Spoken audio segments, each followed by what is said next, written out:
When we talk about success, like what are the metrics? What are the measurements for success? And you open up the paper, say somebody mentioned the New York Times, you open the paper every day and there's a body count going on.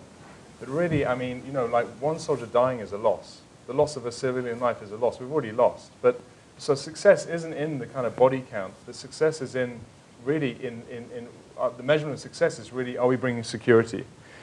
Because if you want to talk about body counts, and look at the very contentious issue, which we're talking about rules of engagement, which is about civilian deaths, then, you know, Human Rights Watch figures state that 16,000 civilians have died since NATO invaded in 2001. Now, that's a terrible figure. 16,000, you know, Afghani civilians have died as a direct result of either US or Taliban actions, insurgent actions since 2001. But that's nothing compared to the 400,000 Afghanis that died during the Taliban and warlord battles in the 1990s.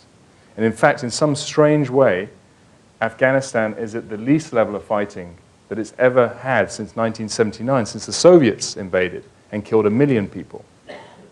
So if we talk about just body counts, then we're in success, but we all know that that's not the case. So we're trying to find out how do we measure success? And, you know, that's maybe something we haven't got a grip on. Like, it came out in the papers the other day that they haven't worked out how to measure how successful we are in the training of the army, of the police force. They don't know how successful that's been. So we need to ask ourselves the right questions about success. And, you know, and I think security, and did we bring security to the valley for Rock Avalanche, is a question. And you know, I think in the end that, you know, in some ways it killed a lot of the guys, but it didn't necessarily bring the security necessary.